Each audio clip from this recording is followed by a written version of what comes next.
really great to see so many of you here for our presentation this afternoon on the state initiatives. We appreciate your attendance here. My name's Jim Britton, and I'm the current president of the City Club Board. The mission of City Club is to inform, connect, and engage our community to strengthen the civic health of our region.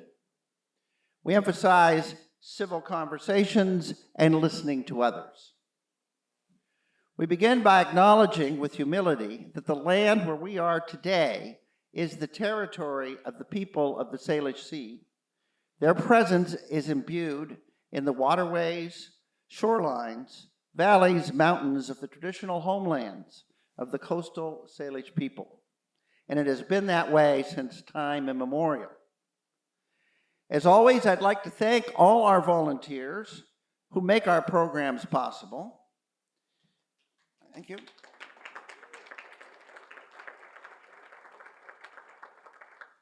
If you know others who couldn't make it here today, let them know that they can view this website, and we've expedited that, so we are shooting for having it be available this weekend. I'd also like to thank those who are sponsors who provide support for our programs. Peace Health, St. Joe's Medical Center, Bruce and Claudia Descend, Danny Neal, real estate broker for the Molyot Group, Firehouse Arts and Events Center, Colshan CPAs, Opportunity Council, Pacific Continental Realty, Unity Care Northwest, Village Books, Western Washington University, Whatcom Community Foundation, Salish Current. And a big thanks to our caterer, Good Bowls. Would you please acknowledge all those people?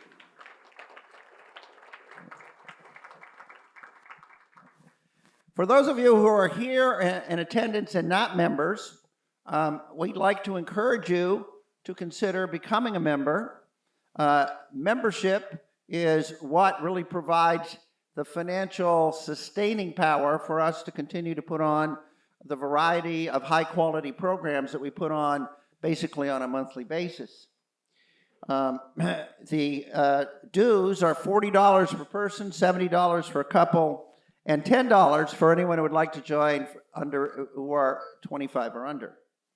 If you're interested, you can accomplish that in 3 ways.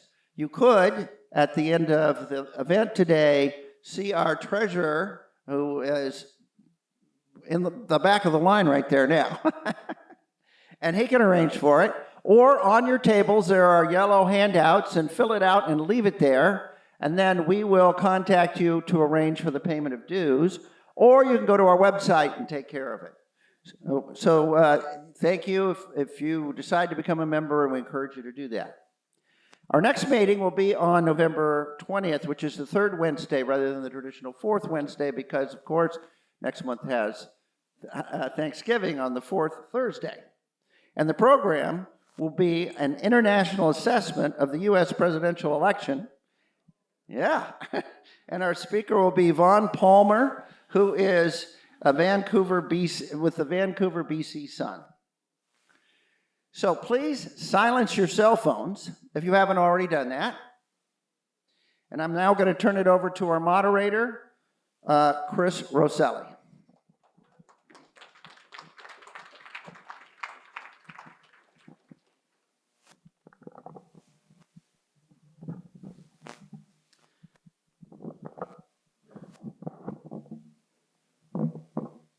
Well, good afternoon. Can you hear me?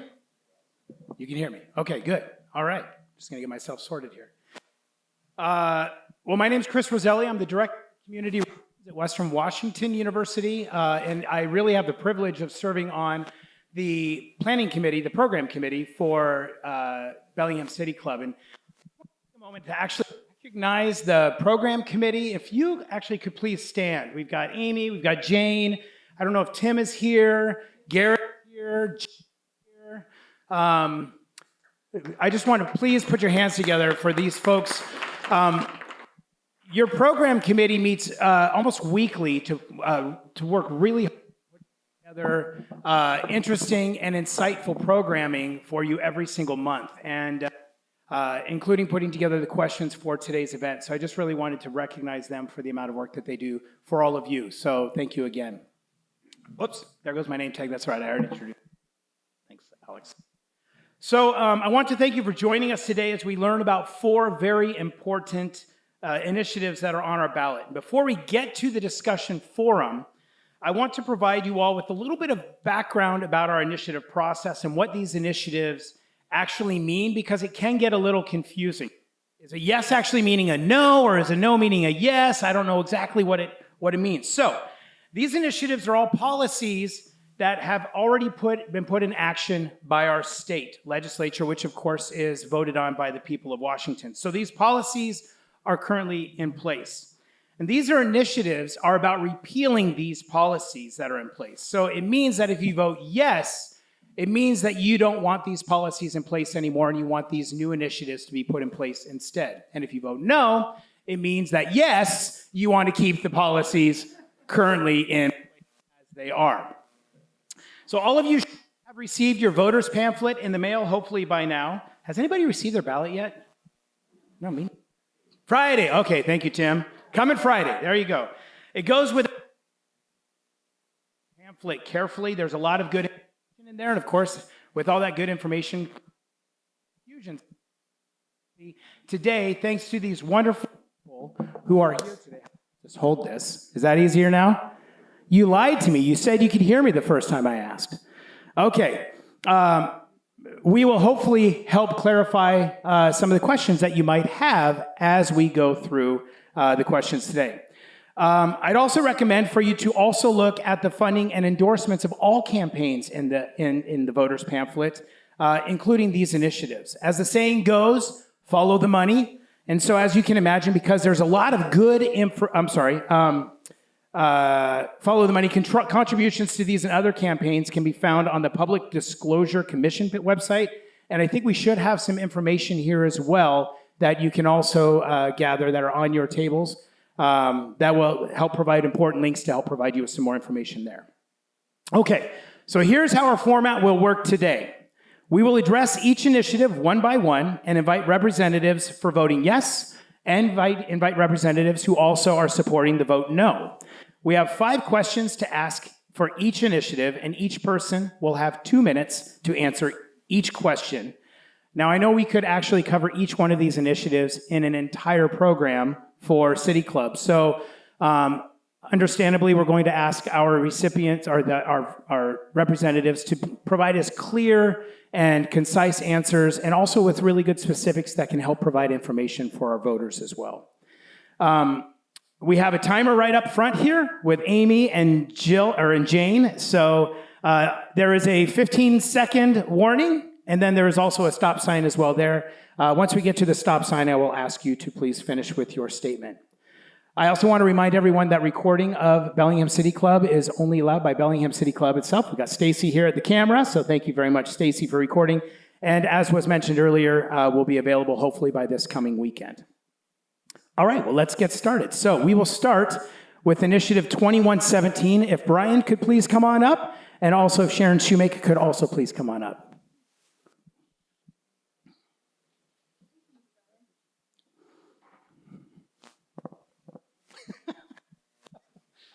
How about that? There we go. Look at that. Okay, so first of all, I want to thank all of the representatives who've taken their time to come and be here with us today. Brian came all the way up from Redmond to be here with us to speak on the 4 initiatives as well, and then we've got a variety of other representatives that we'll talk about as well. So thank you so very much. This is very important for us to hear, and we're really grateful that you've taken the time to be here. Thank you. So Initiative 2117, this measure would prohibit state agencies from imposing any type of carbon tax credit rating known as cap and trade, and repeal legislation establishing a cap and invest program to reduce greenhouse gas emissions. It also repeals Chapter 70A.65 in the RCW, which contains most of the provisions of the Climate Commitment Act, which is why many people actually call this the repeal of the Climate Commitment Act. This measure would decrease funding for investments in transportation, clean air, renewable energy, conservation, and emissions reduction, according to the summary in the voters' pamphlet. So something I do want to just share with everybody is the summary that I will provide for each of you about these initiatives is something that I pulled directly from the voters' pamphlet itself. So we have two fantastic people up here who are going to help us understand a little bit more about this initiative. First, we have Brian Haywood, who is going to be speaking in favor of voting yes. Brian founded Let's Go Washington in 2022 and is the driving force behind the 7 initiatives that qualified for the ballot. After the legislature passed 3 of those ballot measures into law, Brian has focused on bringing awareness to the 4 Vote Yes, Pay Less initiatives on the ballot this fall to give voters a choice. He is also a founding partner and the CEO of Taiyo Pacific Partners, which is a friendly activist investment fund focused on Japanese public companies based in Kirkland. I would also like to mention and share with all of you that Brian has offered to represent the yes vote for all 4 of these initiatives. So he's going to be up here for the remainder of the program. Thank you for that, Brian. And welcome. I would also like to introduce Senator Sharon Shoemake. Sharon Shoemake teaches and researches economics at Western Washington University and is the state senator for most of Whatcom County. She was a proud yes vote on the Climate Commitment Act. Her PhD is in agricultural and natural resource economics from the University of California, Davis, with an undergraduate degree in environmental policy and economics from Duke University. She has been teaching students at Western Washington University about the economics of climate change for the past 11 years, where she says she has the best students in the world. It was watching those students take action that inspired her to get involved and eventually run for office. And something that Senator Shoemake wanted me to share with all of you is that she is actually coming directly from teaching class, is going to be speaking here, and actually has class immediately following this presentation. And so she's going to have to rush out of here immediately following this. But Sharon did want to share that addressing environmental issues using economics has led to a greener, wealthier, and healthier world. Okay, the first question, and we will start with you, Brian. The first question is, the Climate Commitment Act is intended to work alongside other climate policies to help Washington achieve its commitment to reducing greenhouse gas emissions by 95% by 2050. How would the repeal of the Climate Commitment Act affect our efforts to meet these goals?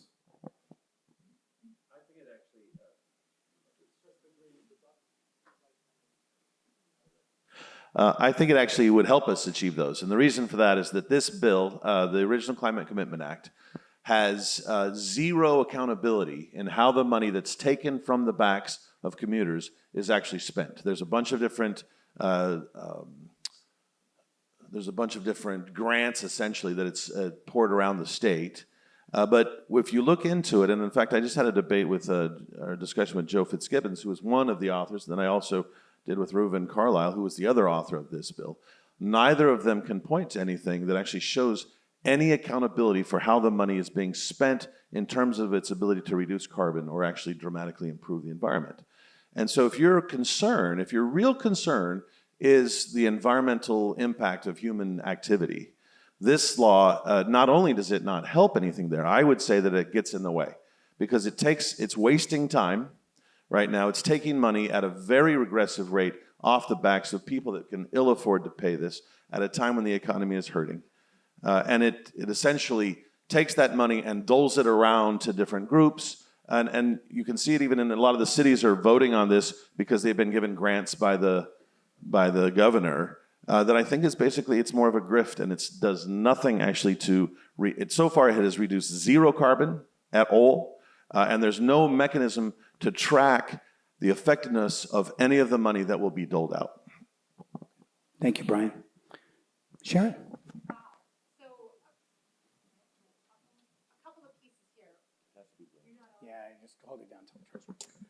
A couple of pieces here. One, I don't think cities spending money on infrastructure is a grift by any means. I think that is important funding that we know grows our economy and creates communities that are safer, that are wealthier, and that people are able to move around on. There is accountability in this bill. It's written into the grant statutes. We're following these very, very carefully, and Ecology has come up with rules on how you have to be able to fulfill those obligations and show how you show what your CO2 emissions reductions are. The Climate Commitment Act, let's just step back for a second. I've spent my adult life studying the economics of climate change. Climate Commitment Act is textbook, A+ environmental policy. I was literally teaching it this morning in the third week of classes because it's seminal, it's so incredibly important. The way it works is that we cap the total emissions, and then we allow firms to figure out how to reduce them in a way that makes sense to their business. It's flexible, it's pro-business, and it has worked again and again all over the world. The EU is probably the biggest Climate Commitment Act type of policy, and what they've seen is they've seen a 30% reduction in their 1990 emissions. 30%, they're a third of the way to the goal. That's incredible. Over 30 years of economic growth, over population growth, and they haven't seen macroeconomic effects on the economy. We can have a broad-based economic growth, we can have a viable economy, we can have lots of jobs, and environmental protection. Americans know this, Europe knows this. We've also seen cap and trade programs in the United States. The acid rain trading program is a great example of that, and it was implemented by a Republican, George H.W. Bush. The costs were about 1/10 of what people thought they were going to be. It regulated CO2 emissions. And now I have to explain to my students what acid rain even is because we solved the problem. Let's do this with climate change. Thank you, Sharon. And Sharon, we'll start with you on this next question. What impact would the repeal of the Climate Commitment Act have on low and middle income Washingtonians, if any? Low and middle income Washingtonians are who I think about every single time we put a piece of legislation in. I'm often thinking about the folks in my district that live out in Kendall and often have to drive back and forth, which is why it's so important that we make sure that there's ways for them to get off this roller coaster of gas prices. When you have access to a trail in Kendall, that's one of the things that this would be cut if 2117 passes. When you have access to low income weatherization, when you can make sure that your house is insulated and you can lower your emissions, that's incredible. That's incredibly protective. We also know that there's jobs here. 2117 is a job creator. It's not just about cutting costs, it's also about growing wealth and growing incomes. And when we see 2117, we're talking about infrastructure investments, which means jobs for the very people I've watched debates with Brian that he says he cares about. The pipe fitters, the plumbers, the electrician, these are things that create infrastructure jobs, and that infrastructure supports additional jobs in our economy. It supports the jobs at Microsoft, at Amazon, at our tech firms, at our healthcare firms. That's why there's this broad coalition of people who oppose 2117. We have the Washington Council of Firefighters saying, vote no on 2117 because some of that funding is protecting people who are vulnerable from fires. We would like to reduce fires in this state. We would like to reduce fires, forest fires particularly. And so there's this money for FireWise, there's money for Healthy Forests. All of that goes away if 2117 passes. I think that's scary. And if you think about who's most impacted by bad air, those smoggiest days that we've had, that's people who don't have AC in their homes. That's people who have to spend time outside. Those are some of the most vulnerable people that we have. And we've seen over and over again when we hear from doctors, when we hear from nurses, all of who oppose 2117, we know that those folks that are low and moderate income are most vulnerable to the changes of climate change. Thank you, Sharon. Brian. So I find it kind of funny. There's this rich utopian idea of if we cut all this stuff, it'll help all the.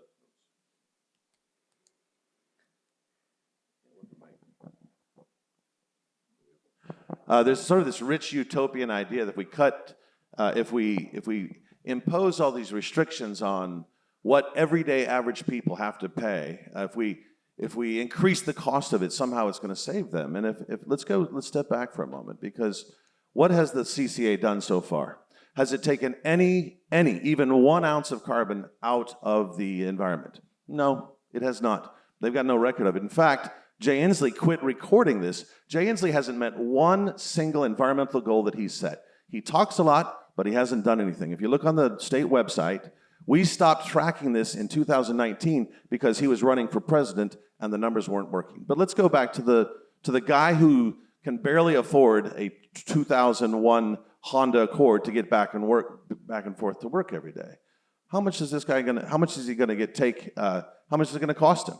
It's gonna be anywhere from $200 to $800 a year just in the gas, extra over what he already pays because of the Climate Commitment Act this year. Next year, if 2117 doesn't pass, that price will go up even further. The price of gas, under their own estimates, is estimated to go up over $1 a gallon just from the CCA.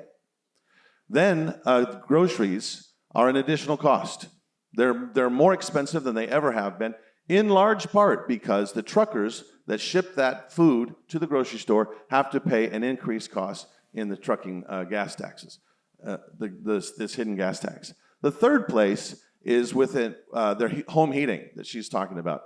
The home heating costs have gone up 30 to 40%. Puget Sound Energy increased their cost with the permission of the state attorney general. And what they basically got was, and I'll finish here just a second, what they got was an allowance to increase it, but they were not allowed to tell the consumer that the cost was due to the CCA going up. Okay, thank you, Brian. And I will ask everyone just to please hold your applauses throughout the rest of the program. You can thank the speakers at the end of the event. Thank you. I will actually, your timing about gas is a really well-timed one because the next question specifically actually talks about that. It's one concern raised in advertising by Initiative 2117 proponents is that the effect that the Climate Commitment Act has had on gas prices. Can you please share with us how the CCA impacts gas prices? I know you mentioned it. We'd love to hear a little bit more how it does impact gas prices. And perhaps, are there other tools to achieve reducing greenhouse gases without impacting gas prices, if that is the case?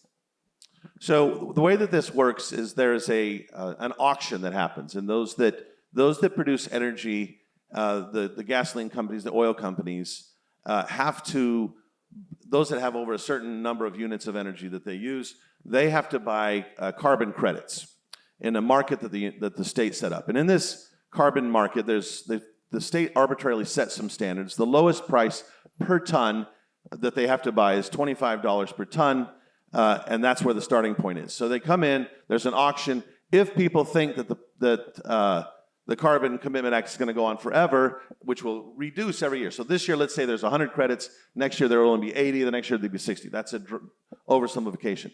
But then there's a bidding, and because there's less credits available, the price goes up. So this year, we'll have this price. Next year, fewer credits. The price goes up more. The next year, credits go higher and higher until only very, very rich people can drive cars.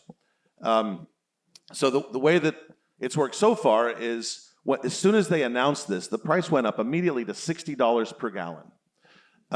It has come down as low as 40 and 25 sometimes, depending on what the state thinks is going to happen on the CCN on 2117. What it turns out to be is about 1 penny per gallon per dollar per ton. That's what the impact is on gasoline prices. So if the price goes up to $60 per ton, we'll see about a 50 to 60 cent impact on the price of gas. Next year and the following years, there will be fewer credits, the price will go up, and we will see an increasing cost that'll hit close to $1 just on the CCA. Thank you, Brian. Sharon? Yeah, I'd invite Brian to take my 206 class, which is microeconomics, right after this, because what I'm teaching today is how when you put a tax on something, it's actually shared between, it doesn't all necessarily go to the producer, and there's ways that we can predict that. But here's the thing, the biggest driver of gas prices is international markets and fluctuations. Gas prices were high before the Climate Commitment Act was even enacted, and global shifts will cause them to rise again, even if 2117 passes. There is no guarantee. And I hope it fails, because I want to get us off this roller coaster of gas prices.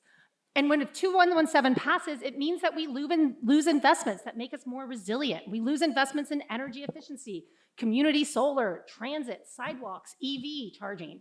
The Washington State Council of Firefighters, again, they opposed 2117 because they want us to make these investments in healthier forests. The American Lung Association cares about this. The American Medical Association cares about this. REI says no on 2117 because they want you to go outside and buy their things. This is a pro-business policy. I went to Brian's website to see who supports the 2117 initiative, and I found 11 organizations. This was last night. Only 11 were listed. We have over 500 in our coalition urging you to vote no. An incredibly broad, unusually broad coalition. You know what science, you know what 2117 will do is it'll create more pollution. And Brian doesn't care somehow. He told the Seattle Times that the world is cleaner with fossil fuels. That is weird. He also said that climate work is a masquerade of science. It's weird. It's conspiratorial thinking. It's also deceptive. And you know what else is deceptive? I saw the signature gatherers, like many of you did at the WinCo, what was it, last fall? And they all said, no gas tax. They didn't say roll back environmental policy. They said no gas tax. And if what you really cared about was lowering the price of gas, you would have gotten rid of the gas tax, not rolling back our environmental policy. Thank you, Sharon. Thank you. As mentioned in the summary, and Sharon, you'll go first this time. As mentioned in the summary of this measure, the Washington Voters pamphlet states that voting for this measure will decrease funding and investments for transportation, conservation, and other programs that invest in efforts to reduce greenhouse gases. Do you agree with this assessment, and how would repealing the CCA impact Washington's ability to fund infrastructure and conservation projects? Yeah, so one of the biggest things that I'm worried about as your state senator is it would cut $5 billion in our state transportation budget. This is a budget that is already really, I worry about this a little bit. We've seen costs escalate. We've seen problems come up. We're trying to figure out how to do all the culverts with the injunction, and we thought it was gonna be $4 billion. Now it's, $8 billion. No big deal, right? Go figure it out, legislators. This would cut $500 million for our Washington state ferries. Do you think that people in the San Juan deserve to have a way to get to and from their businesses? So many of our businesses are reliant on that as well. It would cut funding for the Lummi Ferry, which as the state senator for the 42nd, I worry a lot about. It would cut money for sidewalks. It would cut money for HVAC upgrades for our school children. We have school children in Washington state that are breathing bad air, and indoor air quality can be much worse than the air quality outside if you're not thoughtful about this. And it's incredibly important that we're thinking through that. And some of these investments also save energy, making our schools more resilient with the funding that they have. That's why you get the American Lung Association. I already mentioned the Medical Association, but we're also talking about the nurses, Microsoft, REI, architects. Bill Nye, the science guy, is on the ad saying no on 2117. I like being on the side of science. So we talk about these cuts. I've talked about a whole bunch of them. One of them that's also really important to me, $4 million to prevent future flooding on the Nooksack River. If you were here in 2021, you know how devastating that was. And we have to figure out how to better protect these communities and how to route the water away from homes and businesses. And 2117 would cut that funding. There's money for salmon culverts, there's money for healthy habitats, there's money for healthy forests. These things are part of who we are as Washingtonians. And I think it's important that we don't just go cut, cut, cut all these important programs that protect the way we live. Thank you, Sharon. Brian. Well, it makes me kind of concerned that a professor at one of our universities thinks Bill Nye is actually a science person. He plays a scientist on TV, but that doesn't mean he knows anything about real science. Let's talk about the Nooksack River. There's $4 million that went to that. Do you know where the money's going? $2 million to new staffing, to overhead. $900,000 of it is going to make friends with Canada so that we can talk to them. Now, I understand that relationship is very important, but $900,000 is a lot of steak dinners going back and forth across the border. What are they doing with that $900,000? And there's another $1 million that's being used just to study what to even do. Not one single penny, not one penny goes to actually doing something that would have a positive impact on the river. It's all overhead and bureaucracy. And this is the thing that concerns me the most. This bill was designed with a lie that first we were told that it would cost nothing. We were told repeatedly, Jay Inslee still says that it's not going to cost anything. Then we were told we're going to track it. There is no tracking mechanism. Joe Fitzgibbon, when I asked him specifically about this, one of the authors of the bill, said, yeah, it would be nice if we had some way to track it, but we don't. There's no tracking mechanism to see if this is effectively being spent, if the money's being used in ways that actually have an impact. Let's talk finally about the ferries. First of all, the bill is not supposed to go to transportation and bridges. It gives a little bit to the ferries. But if you look at the ferry problem, years ago, when we knew this was a problem, years ago, we could have bought clean diesel ferries that would be in place right now, helping us on take care of our. We're 16 ferries down, and we could have solved this problem years ago. We didn't. We waited, and now we're waiting for some sort of futuristic ferry that doesn't exist yet, and we're still 5 to 6 years out. They haven't even started building them yet. This is the problem of the legislature's making, and it's not going to be resolved by their sort of climate grift is what you would call this thing. It does not solve the problem, and it costs money. Thank you, Brian. And the final question on 2117, and we'll start with you, Brian, is what effect would the passage of 2117 have on clean air, clean water, and salmon recovery, if any? 2117 would allow us to go back and have a conversation about what we should be doing, because this does not help. It does not help. It's a money giveaway to a lot of different people, but it doesn't do anything, like I've said 3 times now, it doesn't do anything to actually reduce carbon or get rid of pollution. And we want to talk about forest fires. Is forest fires caused by something? If you take 2117 away, do the forest fires get better or they get worse? The forest fires here are a direct result of mismanagement by the state government. They have mismanaged the forests. They don't clean them as they should, and we get these forest fires that come every year. It happens in California because they have the same stupid policies that cause the forest fires, and then we get the smoke, and then they blame this on global warming. This is a ridiculous fraud that they're perpetuating. Thank you, Brian. Sharon? There's a lot of things that he said in that answer that I'd like to address for a second. One is a conversation about how to protect salmon. We know what to do. We just don't have the funding for that. A conversation is asking for delay. 2117 is asking for delay on saving salmon, which we have one chance now. He talked about grifters. Do you guys really think that the city of Bellingham is a grifter? Do you think that the state PTO is a bunch of grifters, the Washington Nursing Association? The people receiving these grants are people in your community, often who you voted for. We're talking about tribal elders. We're talking about schools. We're talking about community organizations. And so we do track the emissions. What's happened is the Trump administration means that we haven't gotten the emissions inventory. That's what he's been talking about, is how we don't have that numbers. And I do think that's a problem, and I'm hoping to get those any day soon. But here's the thing. We have examples of individual programs that have worked. Right here in Whatcom County, BP invested $270 million to reduce on-refinery emissions, a 7% reduction, which is huge. And that was as a result of the Climate Commitment Act. They saw that opportunity and they went ahead and did it, because we know that the Climate Commitment Act is an opportunity for jobs, an opportunity for business, an opportunity for economic growth and a healthier economy. And what we know is that 2117 was deceptive from the start. It is not getting rid of the gas tax. We know that there have been $20,000 in campaign fines for violations from Let's Go Washington. I have run 3 campaigns and I have never gotten a campaign PDC violation. It's not that hard. You need a good treasurer and to be honest. We also know that he's used deceptive taxes over and over again and talking about this. Clean diesel, does he know how much diesel the ferry system takes? Where is he gonna get that from? I have no clue. Maybe he just thinks all diesel is clean, which is, if you've ever been around a diesel engine, you know that's not true. It's incredibly dirty. And so I just think this is really important, and that people need to make sure that they're paying attention and reading all the pieces of their ballot and voting no on 2117. Thank you, Sharon. Well, thank you both very, very much for your time and effort on. Thanks, Brian. I gotta run out. Senator Schumake, thank you so much. Brian, thank you so much. Brian's going to stay up here. Sharon's going to go back to classes.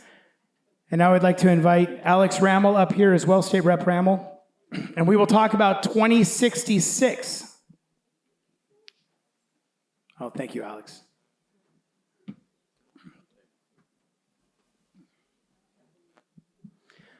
Okay, according to the voters pamphlet, Initiative 2066, Initiative Measure 2066 concerns regulating energy services, including natural gas and electrification.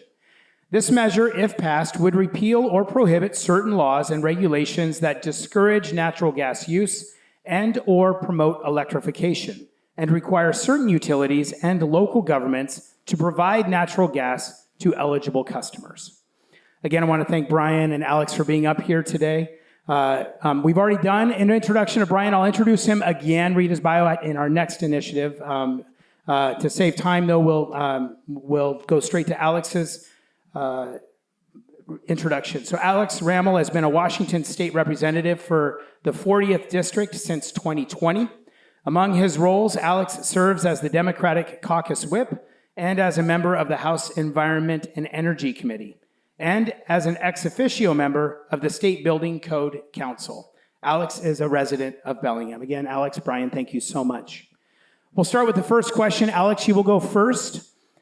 Initiative 2066 seeks to repeal the Decarbonization Act, which is House Bill 1589, passed by the legislature this past March, which sought to provide guidance to the Utilities and Transportation Commission and Puget Sound Energy on a path forward to reduce greenhouse gas emissions.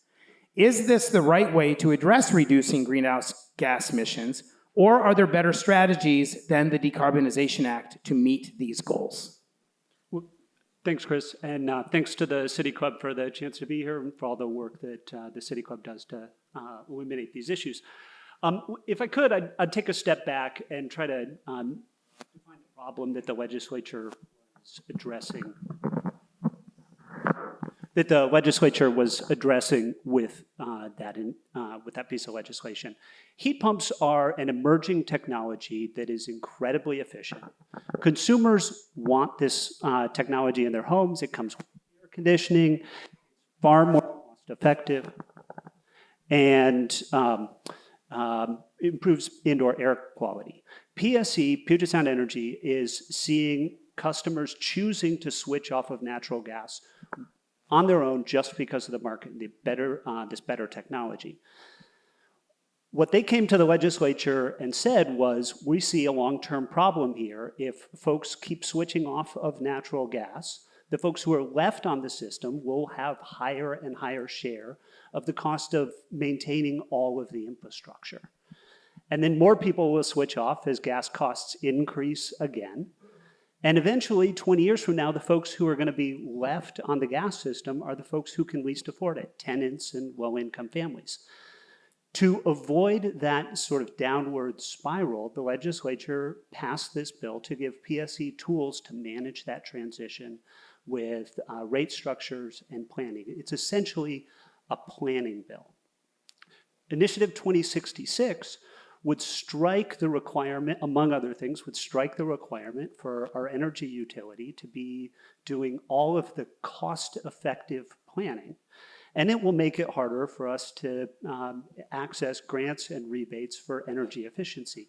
That's why 2066 is going to drive up costs for consumers. Thank you, Alex. Brian. So number one, 6 does not repeal 1589. That was not the intent of it. The intent of 2066 was to prevent the state utilities from banning natural gas. There are a lot of people that depend on it significantly, the restaurant industry, but you go over to the east side of the state where snow is a prevalent a feature of the weather, and when the electricity goes down, it's natural gas that keeps people alive. So this was a bill to protect the choice of using natural gas if you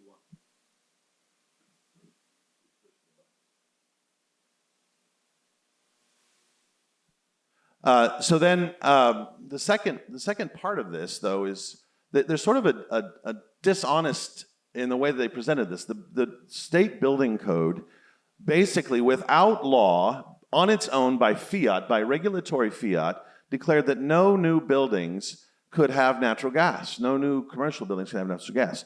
The natural gas decrease that they cite is a direct result of this ban that already went into effect with new building of commercial commercial buildings.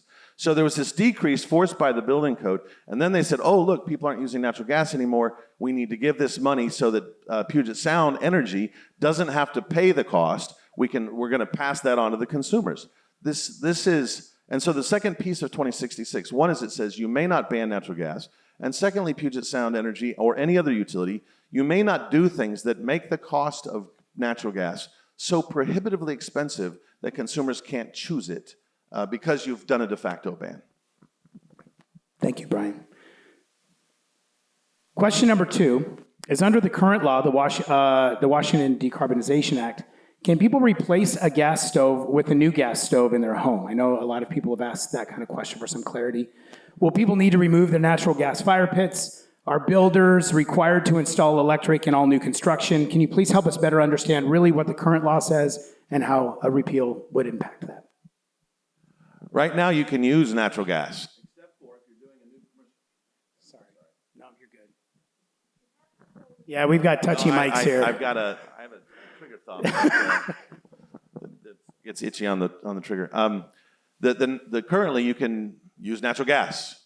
And 2066 basically says the utilities may not do anything to stop you from being able to use natural gas.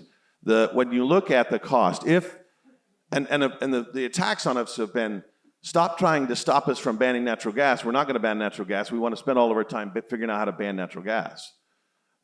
What happens if a natural gas ban is put in place, and the only way that the state can meet some of its goals, its arbitrary climate goals, is if natural gas is banned. It's in the plan. It's already baked in the plan that they have to do that. This is going to come at the cost of consumers who are going to have to spend about $30,000 to even $70,000 to do a conversion of all their utilities in their house, if this were to come about. We're saying, let's don't even let it get to that. This shouldn't be an issue where the state breaks something. It makes it so expensive and then says, oh, sorry, you can't use natural gas. Now you have to spend $30,000 or $50,000 or $50,000 to change all your utilities, all your appliances out. I grew up in a really poor household. That kind of thing was broke in our house, and we've watched the state make a mandate, break a system, and then make it cost everybody a lot of money, and then people are on the hook for it. And then what they'll do is they'll create a new tax to subsidize all the people who now can't afford to live here because of the stupid thing they did in the first place. I say don't let them do the stupid thing in the first place. Thank you, Brian. Alex. Well, I serve on the State Building Code Council, and I would urge you to ignore all of that. The State Energy Code does not prohibit natural gas. It requires gas buildings to be as efficient as buildings heated with heat pumps. Now, heat pumps are 3 to 4 times more energy efficient, and so that's a high bar. It's easy to do with a heat pump. It's a little harder to do with a natural gas. So when Brian says there's a ban on natural gas, what he means is that it's not cost competitive on a level playing field. It's not a ban. It's the free market. It should work.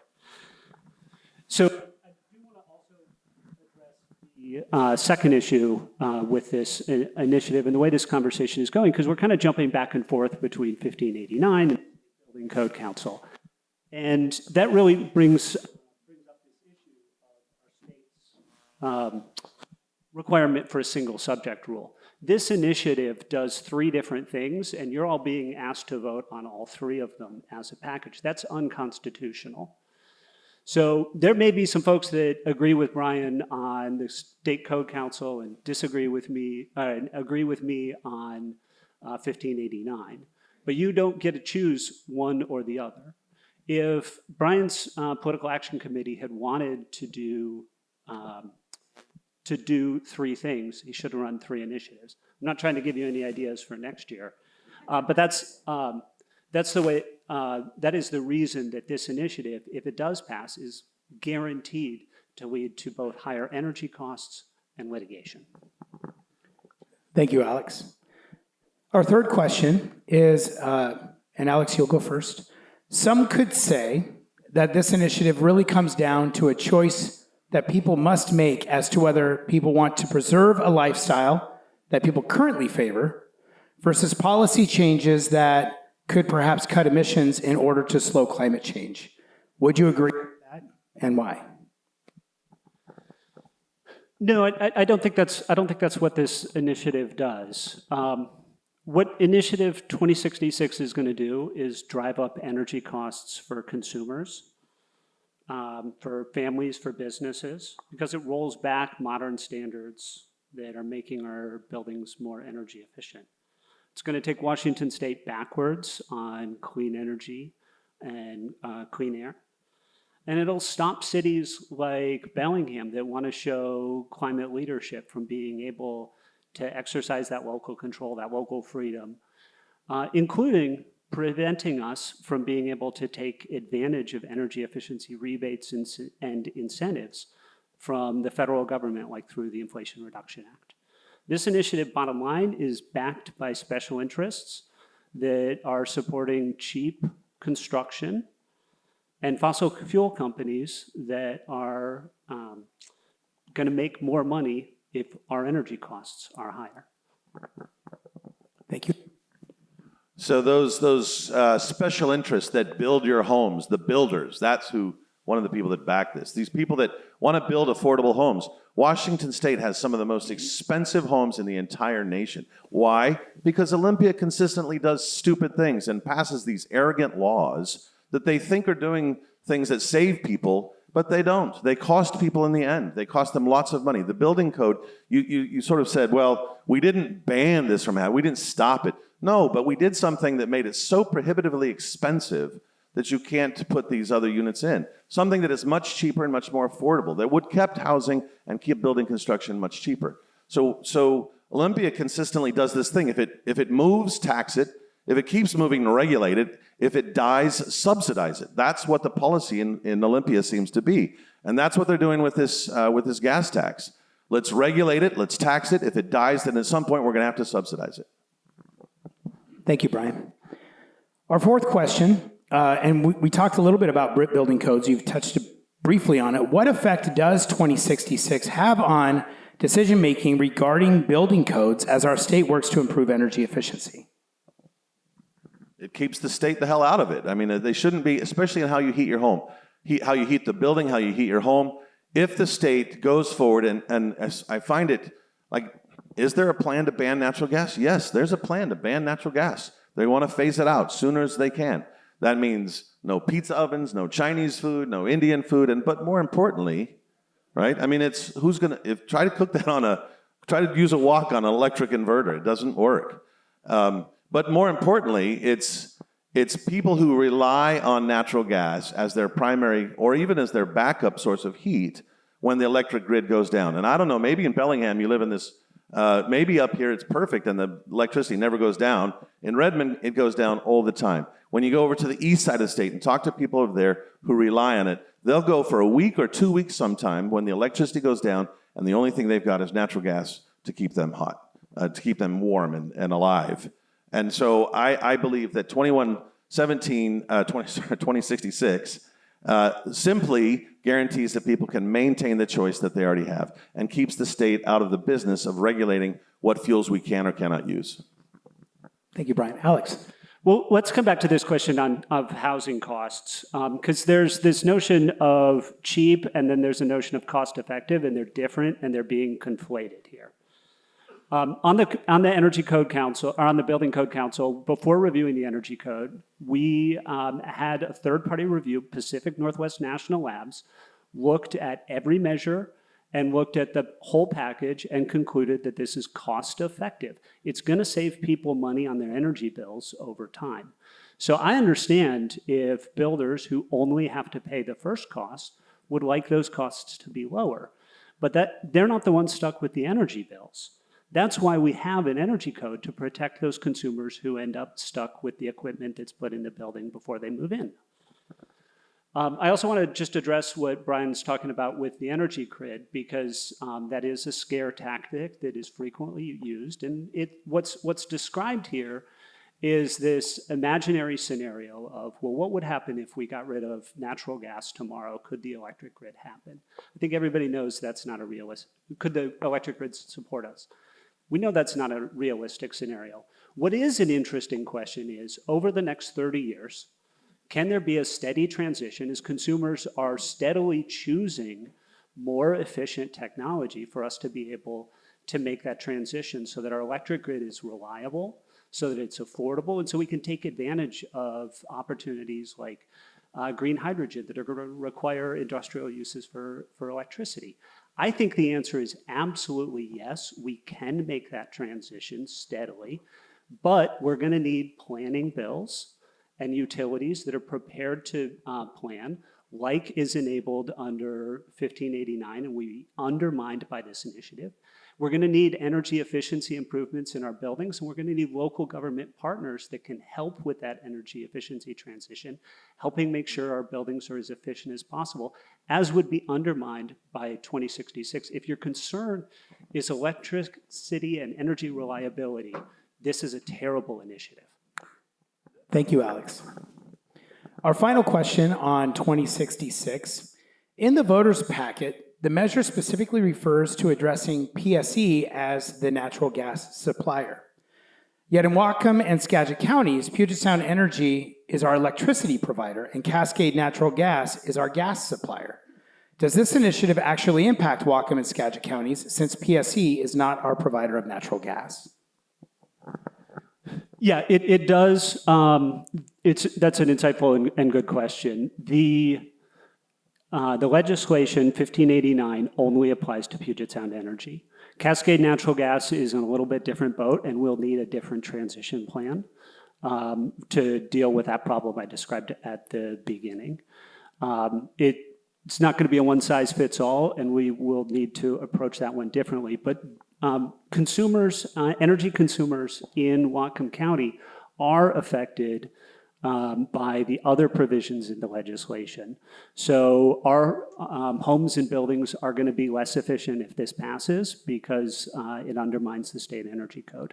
Our local government isn't going to be able to help us with accessing rebates and grants for energy efficiency.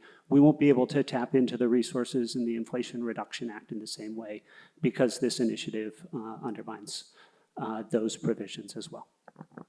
Thank you, Alex. Brian. I don't know how it undermines those. It just gives people a choice. And up here in Bellingham, if you've got what 2066 says is that there's a little bit of conflating of 1589 and 2066. This is not a repeal of 1589. And by the way, 1589 was, if you talk, I've heard legislators that were in the Democratic Party who did not want to vote for it, but at 2 a.m. on the second to last day of session, Jay Inslee called them into his office and said, if you don't vote for this, I'm going to veto your bills. This was a strong-arm tactic to squeeze people into supporting something that was poorly drawn out and poorly decided. It was basically to benefit Puget Sound Energy. And it's going to cost the consumers, at the consumer's cost. The energy price has already gone up. Puget Sound Energy has already increased its price 30 to 40%, and is passing that on to the consumers now under the CCA.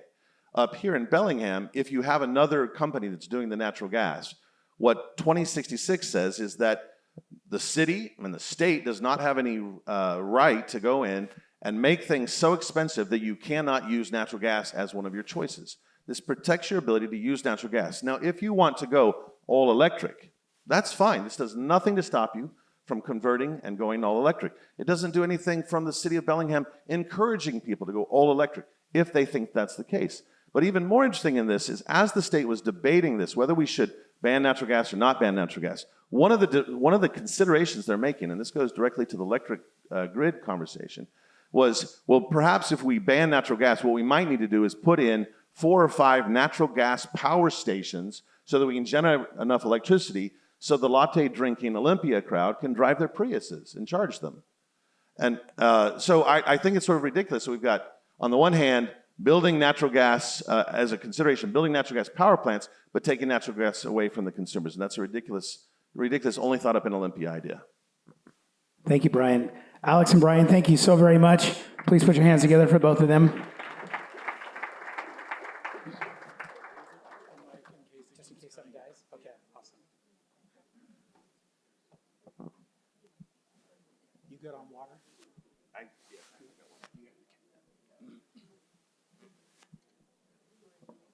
Thank you, Alex. Appreciate it. Thank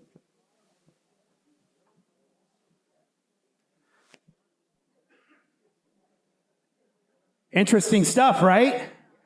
Holy smokes. Once again, thank you to our speakers for being here to help us understand this. It is a lot, and so we really do appreciate you providing us with your insight. All right, our next one is Initiative 2109, which concerns taxes, is what the voters pamphlet says. Initiative measure number 2109 concerns taxes. This measure would repeal an excise tax imposed on the sale or exchange of certain long-term capital assets by individuals who have an annual capital gains of over $250,000. This measure would decrease funding for K-12 education, higher education, school construction, early learning, and childcare. And we have two speakers again. Our new speaker up here, thank you so much, Treasurer Mackley, for being here. Treasurer Mackley has been a leading advocate for economic justice, reproductive health care, and equality for over 20 years. As the executive director of Invest in Washington Now, she spearheaded the strategic campaign to pass capital gains in the legislature, in the courts, and now serves on the executive committee of the No on 2109 campaign. Invest in Washington Now is an organization of over 80,000 supporters from across Washington state, united for a more fair and equitable tax code that works for all of us. So thank you so much, Treasurer, for being here. Appreciate it. And I will introduce you again to Brian Haywood. Brian, thank you so much for being up here for all four of these. They probably sick of me, so you probably don't need to do that again. Give you some throat lozenges, or right. So Brian founded Let's Go Washington in 2022 and is the driving force behind the 7 initiatives that qualified for the ballot. After the legislature passed 3 of those ballot measures into law, Brian has focused on bringing awareness to the 4 Vote Yes, Pay Less initiatives on the ballot this fall to give voters a choice.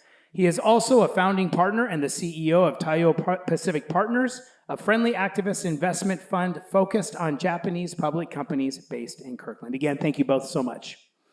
Okay, so 2109, the first question, which Brian, it's going. I have an extra mic under here. They just brought me just in case. The first one is, Brian, you will go first. The courts have ruled that the capital gains tax is not an income tax. How would the repeal of the capital gains tax affect Washington's future passage of an income tax? Well, as you may, one of the 3 initiatives that were signed by over 420,000, 430,000 people, and then passed overwhelmingly in a bipartisan way by the legislature, was an outright ban on an income tax. 41 states, plus the IRS, plus the dictionary, describe a capital gains tax as an income tax. In Washington state, the Supreme Court found, I don't know where, but they decided to call it an excise tax. And so we have that here, and that's one of the reasons we need to repeal it, because it can be applied in different ways. But and your question is, what would it do for that income tax? I think the more dangerous part of the capital gains tax is that if you go back and you read Senator Jamie Peterson, who was one of the architects of this, repeatedly said over and over again, we need to get this capital gains tax because it becomes a backdoor way to get an income tax. When it passed, his concern, or when it was up for vote, his major concern was not so much the money or how it was spent, it was the fact that it would get challenged in court and the Supreme Court would overrule precedent in the United States. Washingtonians have voted 11 times to not have an income tax.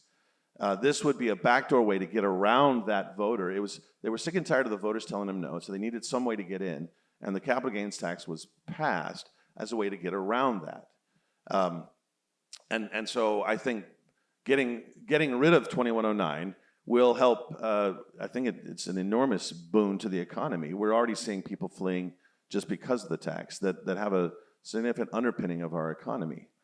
So I believe that it'll help solidify Washington State as a place you should come to start a business, because we don't punish people that are successful.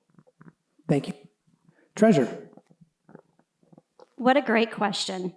So the capital gains tax, when it was passed in the legislature in 2021, was over a decade in the making. And what that meant is that thousands upon thousands of activists from both sides of the aisle, economists, experts, advocacy organizations, had an opportunity to weigh in on legislation. And the legislature listened. And as they were crafting the capital gains tax, they were really focused on making sure that the capital gains tax didn't impact everyday regular Washingtonians. That's why they built in some really key exemptions. The sale of real estate is exempt, the sale of small businesses are exempt, the sale of farms, timber, all of that is exempt. Because here in Washington state, we have what's considered the most regressive tax code in the country. In fact, we've been number 50 for years, up until we passed the capital gains tax. What that means is that low and middle income folks oftentimes pay up to 18% of their income in state and local taxes, whereas those at the very top pay 2% or less. Now, with the passage of the capital gains tax, what that has done is that has raised billions of dollars that goes directly to education and childcare. The issue that's on the ballot right now is,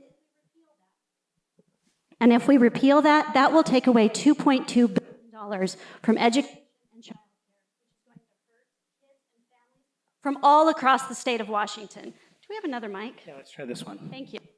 These mics are touchy. It's not always you.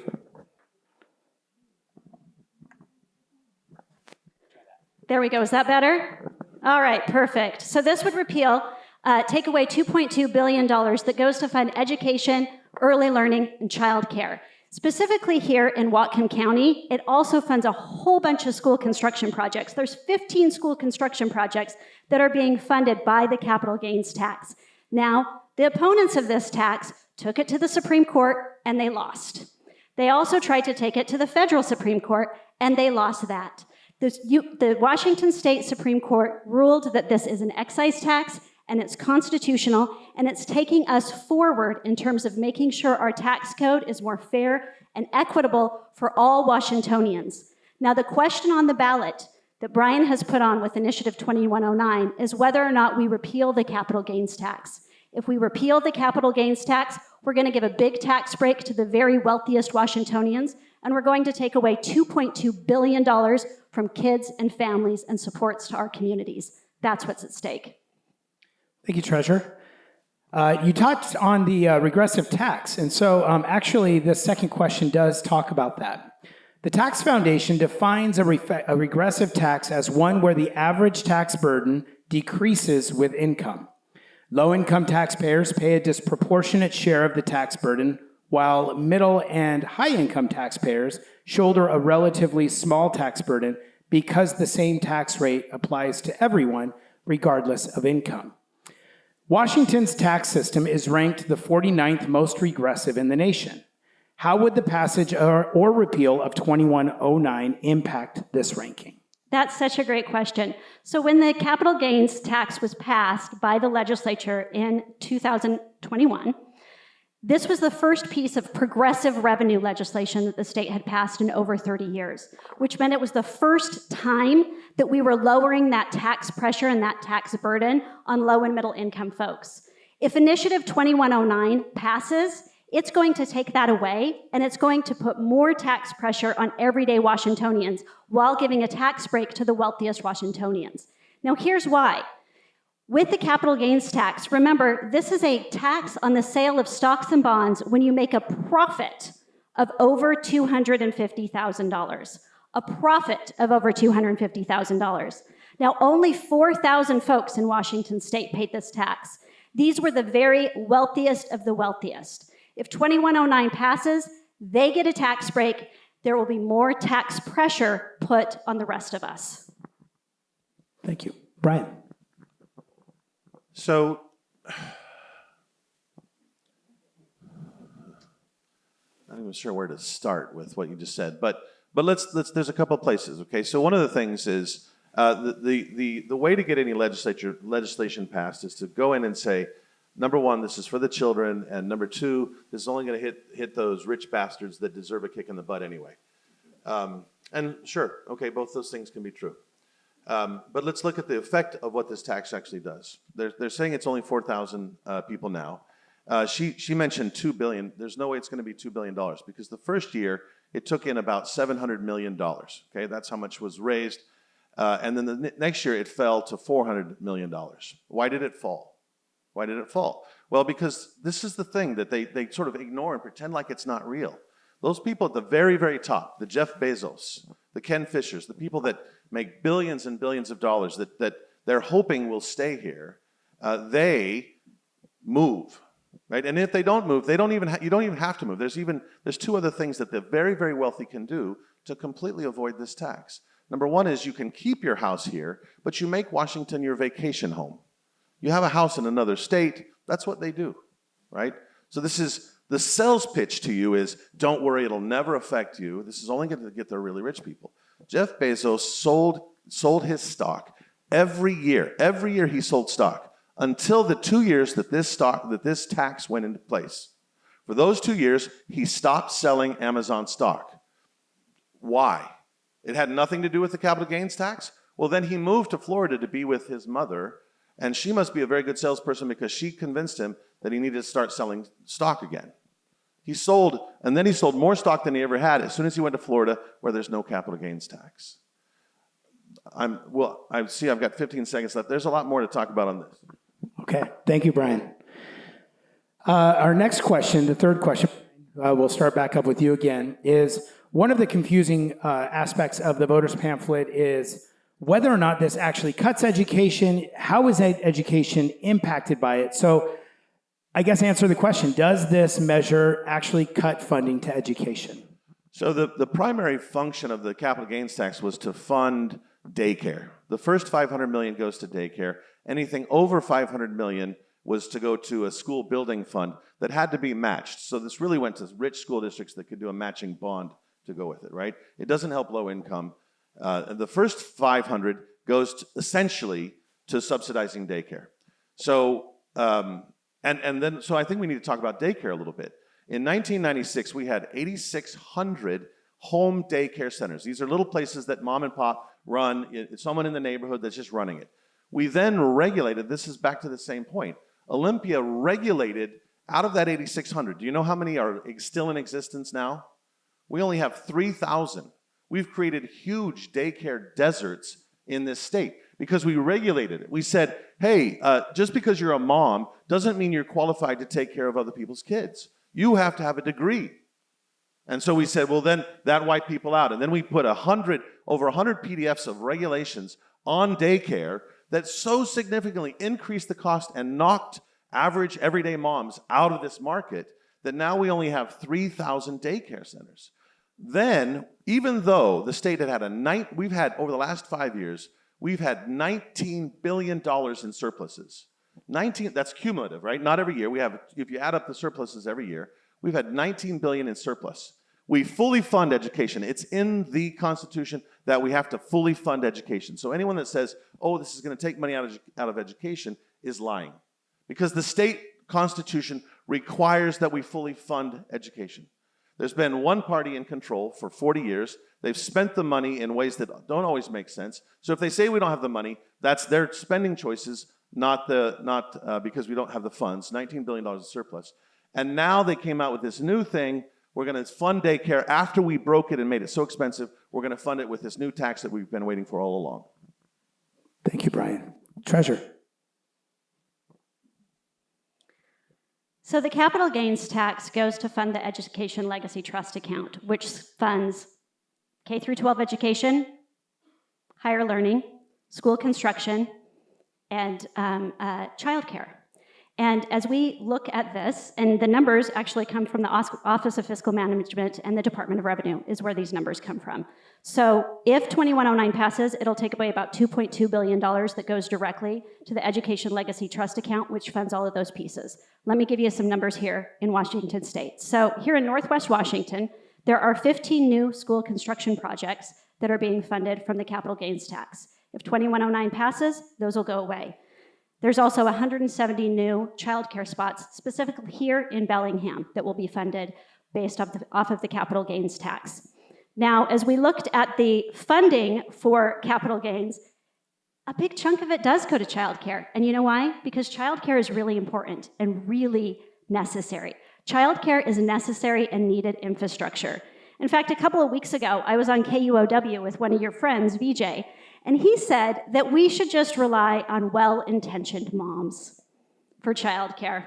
Well, I can tell you this, okay? I've got a 9-year-old. Finding childcare has been one of the biggest challenges of my life and my career. And it's not just me. Women all over the country struggle to access childcare. And when women and families are struggling to access childcare, what do we see? We see more women leaving the workforce. We see fewer women taking leadership positions.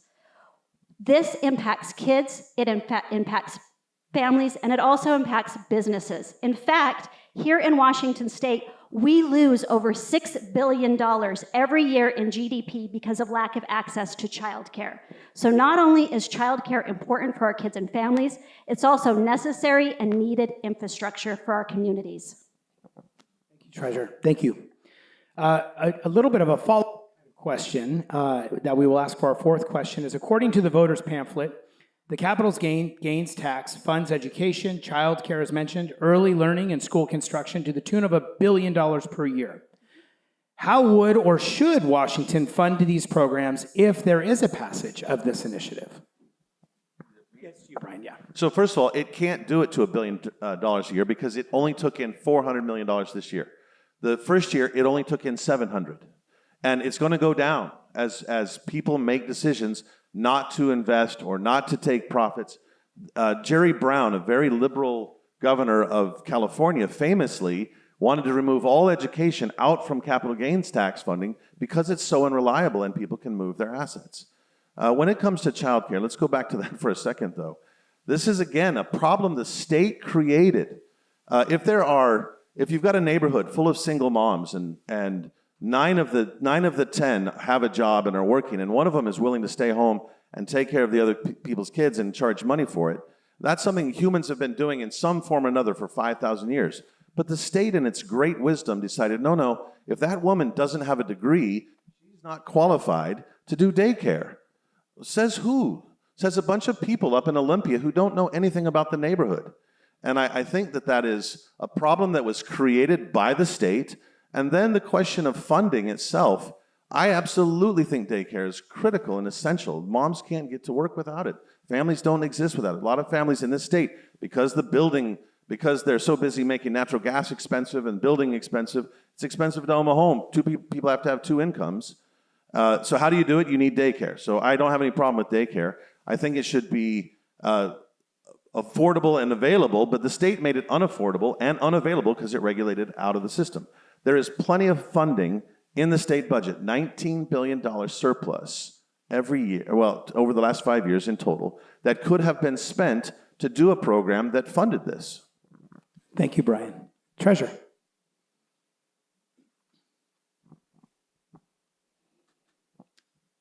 Parents all across the state have been having conversations with their school districts about our education system being underfunded. It's been underfunded for years. Everybody in this room knows that. It's a conversation we've been having for decades. With the passage of the capital gains tax, we've been able to infuse some new and additional funding. If 2109 passes, that is going to take away $2.2 billion from education funding and childcare, and that's going to have significant impacts. Now, here's the thing. Brian, it sounds like you're just saying that we should just let the neighborhood moms figure it out, that the neighborhood moms don't need infrastructure. You know, here's the thing. Childcare is necessary and needed infrastructure. It's good for businesses, it's good for families, it's good for kids. Now, when we look at this capital gains tax, the $2.2 billion, it comes from the Office of Fiscal Management, and they took a look at this. They know exactly how much money came in. It raised $858 million the first year, and we know that these are going to fluctuate. But this piece is about the $2.2 billion is a strong and solid estimate. Now, if 2109 passes, that's going to go away. I want to go back, though, to the point that you made around billionaires moving. And here's the thing. Very wealthy folks make the decision on where they're going to live, just like the rest of us. They want to live in good communities, strong schools, close to their families, all of that good stuff. And studies upon studies have shown, there's been studies out of Stanford University and the University of Michigan that have shown that wealthy people don't move because of the capital gains tax, and they don't move because of the tax code. In fact, Paul Guthrie from the Washington Policy Center, one of the folks on your campaign, conceded this point back in a forum in May, and the Seattle Times just last week in their endorsement of the No on 2109 campaign said that you are yet to prove that point, yet you keep repeating it, which is the very definition of a scare tactic. Thank you, Treasurer. Okay, our final question. Approximately 3,500 to 4,000 people in Washington, about a half of a percent of our population paid this capital gains tax in 2023. Should this exemption be larger, smaller, or completely eliminated, and why? And Treasurer, we'll start with you. Well, the question on the ballot is whether or not we keep the capital gains tax or whether or not we repeal it. The question on the ballot with Initiative 2109 is whether or not we give these 4,000 folks a big old tax break and we take away $2.2 billion from education and childcare. That is the question on the ballot. That's the initiative that this man spent $6 million of his own money to put on there. Now, Brian, we heard your introduction. I think y'all know Brian's a hedge fund manager. That means he's spent his career making wealthy people wealthier. It's no surprise that he's put this initiative on the ballot. I'm up here representing the No on 21. We're an organization of over 150 organizations who have come together. We've got parents, teachers, Save the Children, the Washington State PTA. Can y'all hear me? Yeah, the Washington State PTA, the nurses, the teachers, all sorts of folks who have lined up in opposition to 2109. These are the folks that do the work every day with our kids, with our schools, in our communities, who have been dedicating their lives to making our communities better. And they are asking you to vote no on Initiative 2109 because they know that taking care of our kids and families and making sure that we fund education is important. And they also know that we should not give a tax break to the wealthiest Washingtonians. Thank you, Treasurer. Brian. Let's make it personal. I haven't paid the capital gains tax. I won't anytime soon because I'm going to move my money in a way that I don't have to. That's the truth. That's the truth. And here further, I spent $6 million, but I got 6 initiatives on the ballot, not just this one. Now, they seem obsessed with this capital gains tax because they think that's why I'm doing it. Let me give you a number. In order for me to break even, just to break even, I would have to make $100 million just for the capital gains tax. If the capital gains tax goes away, I would have to make $100 million just to break even. So it's a ridiculous investment for me to do that. It's ridiculous. But here's the most important point. If you look at Bill 5335 last year, that was put in it was brought up, it was never voted on, 5335, you can look it up. It's a healthcare bill that inside of the bill already lowers the tax from $250,000 exemption down to $15,000. It means anybody making $15,000 or more in profit would owe this capital gains tax. And they put a new rate in of 8% at $15,000, and at $250,000 it would go up to 15%. Now, and here's the final thing I'll say. And she says I don't have any proof. Ken Griffin moved out of here. Jeff Bezos moved out. Other people do it very quietly. They just move. They just make this their second home. I can tell you, I talk to them all the time. When those people move, when those people, and I talked to 420,000 people who want this tax gotten rid of. You talk about 100 organizations that support it. I got 420,000 people that signed. When this tax does not support the $2 billion that she's praying is going to come in, which will not come in at that level, when they don't get that money, they're still going to need it. And they're going to go back and they're going to change the rule because the capital gains tax already allows them to tax real estate and your retirement if they change the wording. That's all they have to do. The tax is in place. I promise you this is where they're coming. Thank you, Brian. Please show our appreciation for Treasurer and Brian for our third initiative. Thank you so very much for your answers and for your information. Really do appreciate it. And for our final initiative, yeah, we got people getting up, getting some cookies, some water. Brian, you're doing good on your water?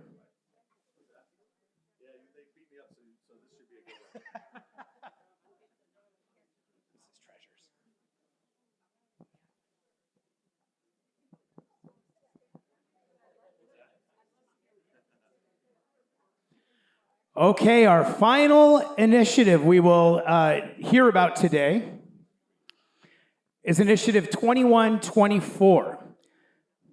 Now, Initiative 2124 concerns state long-term care insurance, also known as Washington Cares. This measure would provide that employees and self-employed people must elect to keep coverage under RCW 50B.04 and could opt out at any time. It would also repeal a law governing an exemption for employees. This measure would decrease funding for Washington's public insurance program, providing long-term care benefits and services. I want to thank Brian again for being up here for this initiative as well, and also Christina Keys, who is here. Thank you so much, Christina. Christina went from career woman to caregiver when her mother had a life-changing stroke in 2013. She cared for her for 10 years. Turning a mess into a message, Christina is now a national speaker and advocate for family caregivers, as well as the founder and CEO of Keys for Caregiving. Again, both of you, thank you so much for being up here for this particular initiative. So we will start with the first question, and Christina, we will start with you. The first question is, long-term care is often very expensive. Medicare does not pay for long-term care. If this initiative passes and Washington Cares is repealed, our options will be private insurance or payment of costs out of pocket. Are these options adequate, and why or why not? We can't hear you.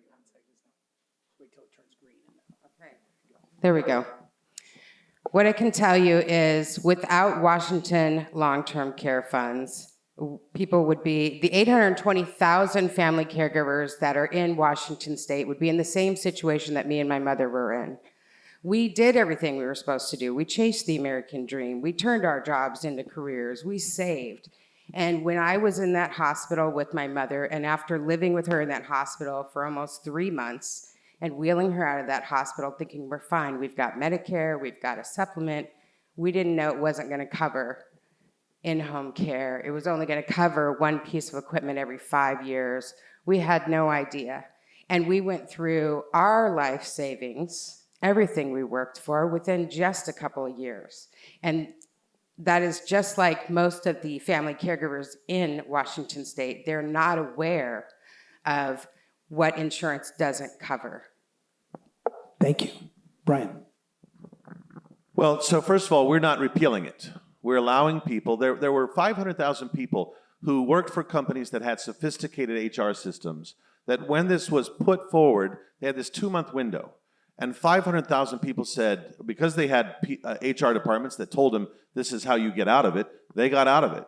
There were a lot of people, the beauticians and the mechanics and the workers who didn't have an HR system, who were trapped in this law and have to pay every month. And many of them don't even know it's being taken out anymore because they don't get the paycheck. They don't get a paycheck or a pay stub anymore. They get something that's deposited electronically, and they have to go 4 menus in to figure out that money's being taken out of their paycheck. So many people aren't even aware that's being taken out. Secondly, this is not long-term care. They had to change the name to WACARES because it's not long-term care. It is capped. It's a capped benefit of $36,000, which certainly can help, but the amount of money that you're putting into it compared to how much you're going to get out of it and how long you have to pay for it, I think gives a false sense of security. My father passed away last year, and this would have taken care of at a very, not a fancy place. It covered like 3 to 5 months. So to call it long-term care, it's not. Okay, so then the next argument is, well, but then it helps with these things like a wheelchair and all of that. And certainly that can be beneficial. I don't want to negate that. But the cost of this compared to the benefit doesn't add up. So I'll stop there for now. Okay. Thank you, Brian. Actually, we'll use this next question as a little bit of a follow-up. Considering the cost of long-term care and the fact that this program currently has a lifetime cap of $36,500. Does the current program provide a meaningful benefit? If you're in a desperate situation, then certainly one would say something is better than nothing, right? But again, we're not getting rid of this. We're giving people the option to get in or out. When I was at the Seattle Times and we were having a discussion about this, and the Seattle Times, by the way, does not like this bill. They know that it's a fraudulent bill. It promises something that it doesn't deliver on. It's sort of discriminatory, right? If you're a woman that's 21 and you go to work and you work for 9 years and now you're 30 and you decide to stop and have a family and you take 5 years off, you've only paid into the fund for 9 years, and you go to raise a family, you take 5 years off. When you come back, they force you to start at year 0. All 9 years of your payment into it are gone. This doesn't happen to men. This was designed this way. It was designed to exclude as many groups as possible. If you're disabled and you can't work 500 hours a year, you're required to pay into this, but there's no exclusion for you. You'll never qualify for this, so you could work your whole life and never qualify. If you're on Medicaid, if you're going to be on Medicaid, if you're at the very low end of the economic scale, when you go to qualify for it, you'll have Medicaid that will take care of you. You will have paid in, so the middle class and upper class payers will get subsidized by all the money you put into it. This is a completely fraudulent system. If I did this program, if I offered it as a private insurance, I'm convinced Bob Ferguson would be suing me for fraud and sending checks to everybody in the room because of the fraud. Thank you, Brian.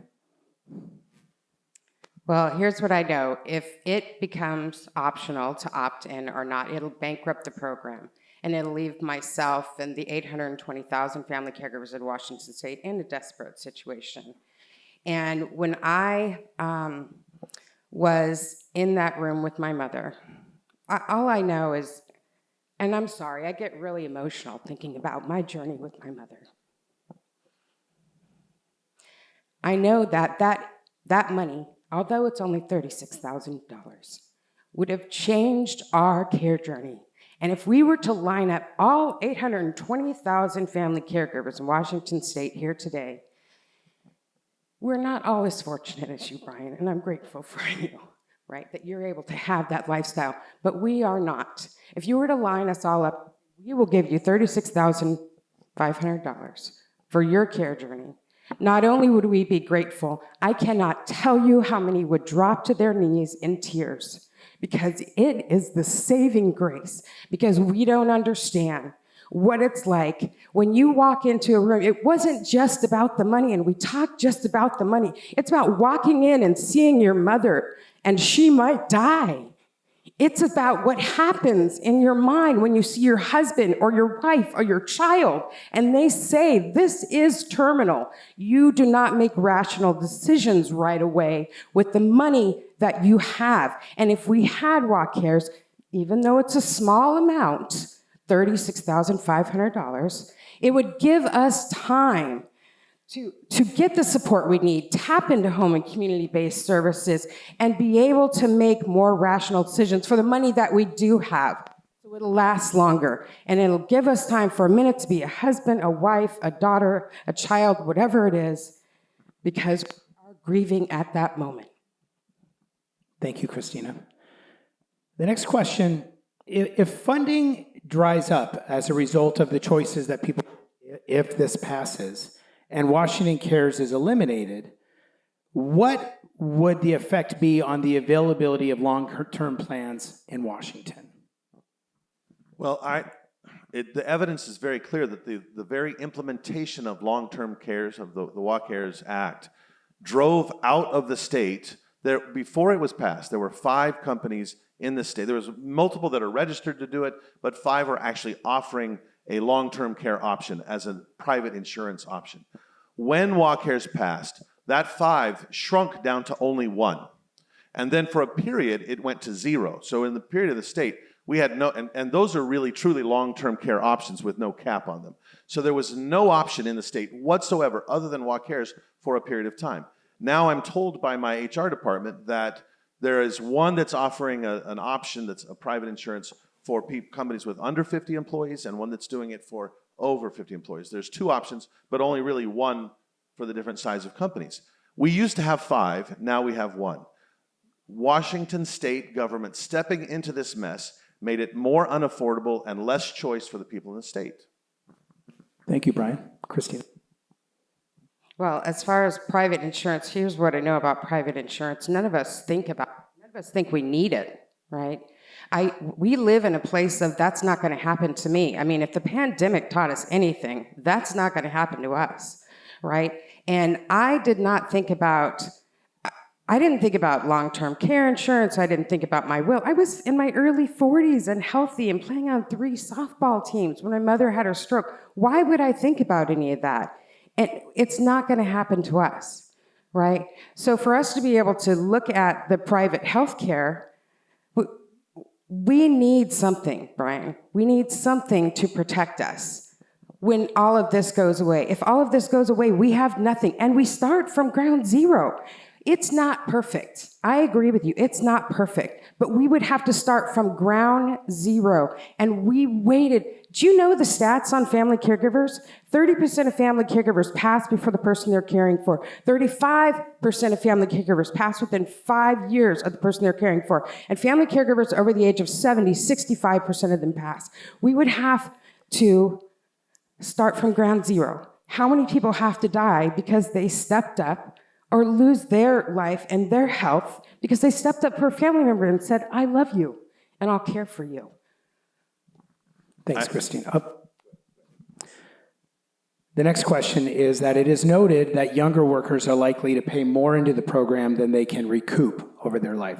Is this equitable? And sorry, Christina, you go. You can go first, Brian. I'm having a moment here. I'm happy to jump in. No, it's not equitable. And it's not equitable. First of all, this hasn't gone into effect yet. So, and I feel for you, and I don't. There's all kinds of landmines around here because this is your mother and it's personal, and I don't want to do anything that would be hurtful in any way.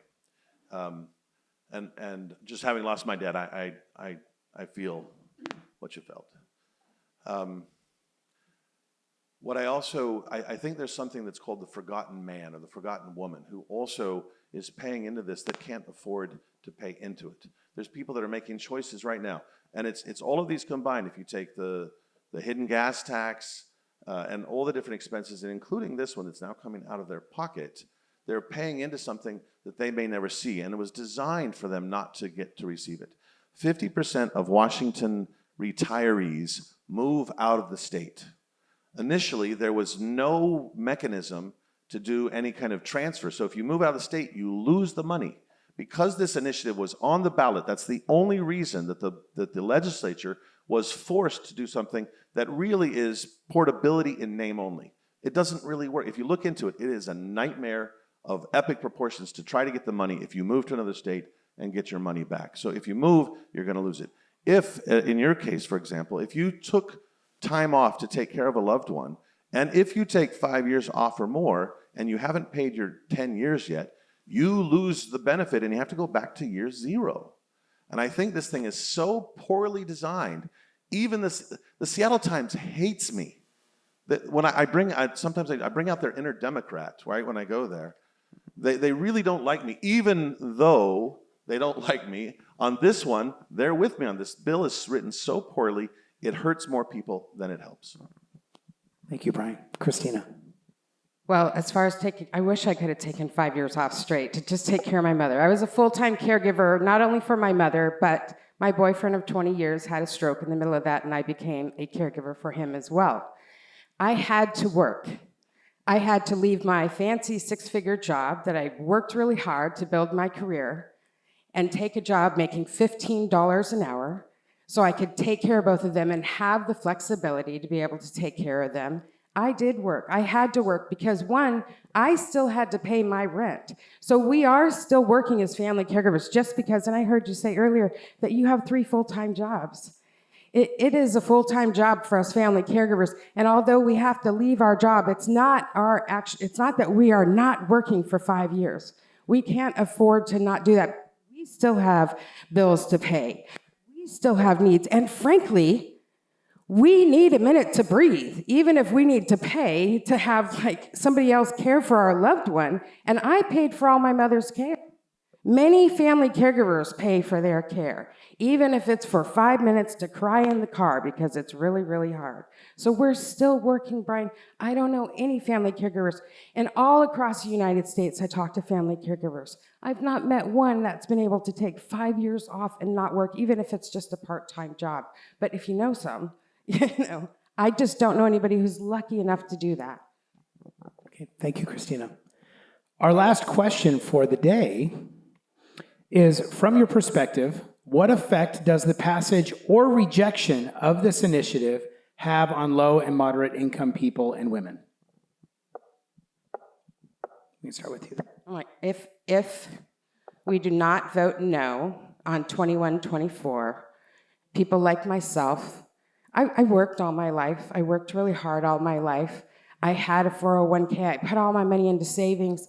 I stepped up and I said, Mom, I love you, when she had her stroke. I stepped up when my partner had his stroke. I said, I love you. I spent my money on them. Now I'm back at work. My mother's since passed. My partner is now in 24-hour care. There's nothing for me. There is nothing for me now. All my savings had gone to them. And there are many family caregivers that happens to. So I need something. And many people in Washington State, there are not many people that are in middle income class that have over $5,000 in savings. And I can tell you, the family caregivers, the professional caregivers, the CNAs, I have not met one CNA. Have you seen the cars that half of them drive? I mean, they are having a hard time surviving, but they are wiping the butts and taking care of your family members in these facilities, and they can barely put groceries on the table for themselves. So would it be a lifesaver for them when they need it? Yes. We need to vote no on 2124, because not only does it affect us family caregivers, but the people who are caring for people in the facilities, the CNAs in the hospitals, in the long-term care facilities. We're, again, very grateful for you, Brian, that you're able to be in that tax bracket, but the majority of us in Washington are not, and literally our only hope right now. Yes, it needs to be improved, but right now it is the only thing we have to have hope. And me and my mother, we are hoping for a better future. Thank you, Christina. Brian. So this does not take away walk cares. It doesn't. It's designed to allow people to get out if they want to. And when I was at the Seattle Times, one of the questions, one of the people debating on the other side said, well, gosh, I know people that want to get back in walk cares. They can't do it under the current law. If 2124 passes, anybody that's not that opted out, any of those 500,000 opt out, they'll want to get back in, they can get back in. If you don't want to be in it and you're in it, you can opt out. This allows people to make a choice about what they want to do. It doesn't stop you from being in it and paying into it. It doesn't stop anybody from being a part of it and paying into it, and they can receive the benefit. If, however, on the other hand, you look at this and you say, I'm not going to end up in this state, or I've got a good friend up in Okanagan who was born with TARS. He has two hands that come out of, he doesn't have any arms, he has two hands that come out of his shoulders.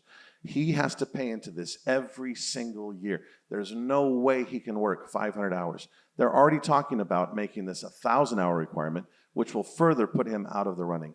He has to pay this every year, no matter what, and he will never get a benefit from it. I think that's inequitable, and I don't think that it's justifiable, and if the state wasn't regulating this, there would be more options available that could meet the needs of more people. But in the meantime, this does not get rid of the Walk Cares Act.